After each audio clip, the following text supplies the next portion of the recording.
જય શ્રી કૃષ્ણ, કેમ છો બધા? મજામાં? શિલ્પા કી ગુજરાતી રસોઈમાં હું સ્વાગત કરું છું.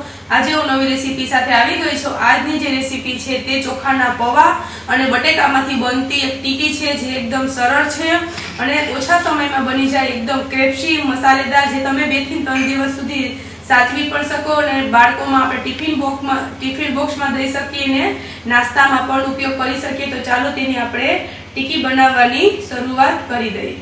તો આપણે પૌવાની અને બટેકાની ટીકી બનાવવા માટે મેં 250 ગ્રામ પૌવા લીધા છે, તેને મેં પલાળી લીધા છે આવી રીતના આપણે. અને આ બટેકા લીધા છે મેં 6 થી 7 નંગ. બીજા આપણા જે રૂટીનના મસાલા છે, ખાંડ લીધી છે, આખું જીરું લીધું છે, ધાણા ભાજી છે, પછી આ મેં લસણ, આદુ અને લીલા મરચાંની પેસ્ટ બનાવી છે, થોડાક એમાં શેંગદાણા નાખ્યા છે અને લીંબુ, અને આ ડુંગળી લીધી છે, આપણો આ ગરમ મસાલો અને મેગી મસાલો 2 લીધા છે, આ ચીલી ફ્લેક્સ લીધી છે, હળદર, પછી નિમક, ધાણા જીરું અને આ છે ગ્રીન ચીલી સોસ. તો ચાલો પહેલાં આપણે આ પૌવા છે તેને એકદમ સરસ મસળી લઈએ અને આ પૌવાની અંદર જ આપણે આ બટેટા છે તે ઉમેરી દઈએ.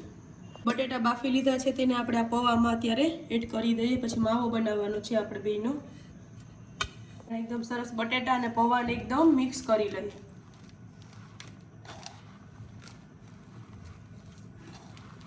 એકદમ સરસ પૌવા અને બટેટાનો એકદમ માવો સરસ મિક્સ બની ગયો છે. તમે જોઈ શકો એવી રીતના આપણે આ લોટ બાંધતા એવી રીતના આનું મિશ્રણ થઈ જવું જોઈએ. આપણે પૌવા બટેટા તો બનાવતા જ હોય, જે લોકોને પૌવા બટેકા ઓછા ભાવતા હોય તેના માટે આ એકદમ નવો નાસ્તો છે, જેને ભાવતા હોય તેના માટે તો આ ફેવરિટ થશે.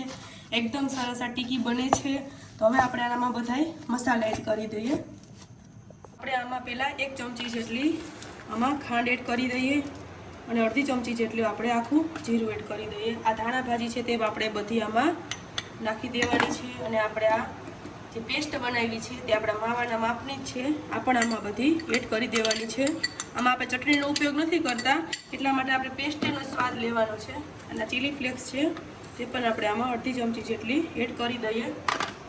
ડુંગળી છે તે પણ આમાં બધી એડ કરી દઈએ. આપણો મસાલો છે જે ગરમ મસાલો અને પાસ્તા મસાલો તે પણ આપણે આમાં 1 ચમચી જેટલો સરસ એડ કરી દઈએ અને 1 ચમચી જેટલી ધાણા જીરું અને સ્વાદ અનુસાર નિમક અને અડધી ચમચી જેટલી હળદર. હવે આપણે આમાં 1 ચમચી જેટલો સોસ ઉમેરી દઈશું. હવે આપણે આ અડધું લીંબુ છે તે આમાં બધું નીચવી નાખીએ. હવે આપણે મસાલાને સરસ એકદમ ભેળવી લઈએ.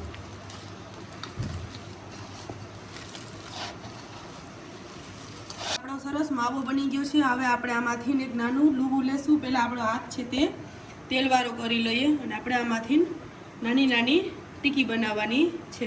આપણે એકદમ સરસ એક સરખી ટીકી બની ગઈ છે. તો અને આપણું તેલ પણ થઈ ગયું છે. હવે આપણે આમાં ટીકી છે તે તરી લઈએ. આમાં આપણે મીડિયમ તેલ રાખવાનું છે. જો આપણે ફાસ્ટ કરી દેશું તો આપણે ઉપરથી બ્રાઉન થઈ જશે અને અંદર પછી કાચી હશે, એટલા માટે આપણે ધીમા તાપે તરવાની છે. 2 થી 3 મિનિટ સુધી આપણે તરવા દેશું, પછી આપણે આને ફેરવશું 2 બાજુ. આપણે આ ટીકી જોઈ લઈએ. જો આપણે ટીકી ઉપર આવી ગઈ છે એટલે એકદમ સરસ માંડી છે ચડવા. હવે આને આપણે હજી 2 થી 3 મિનિટ સુધી હવે આપણે ફાસ્ટ ગેસ ઉપર રાખી દઈએ. હવે આપણો ગેસ છે તે આપણે ફાસ્ટ કરી દઈએ.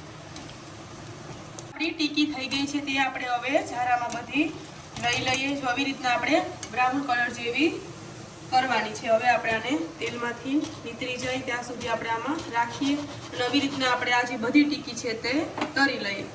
મારી ચેનલને લાઈક કરજો, સબસ્ક્રાઈબ કરજો, શેર કરજો, બેલ આઇકન દબાવવાનું ના ભૂલતા, જેથી તમને મારી નવી રેસીપી જોવા મળે. બીજી રેસીપી સાથે મળશું, ત્યાં સુધી બધાય આવજો.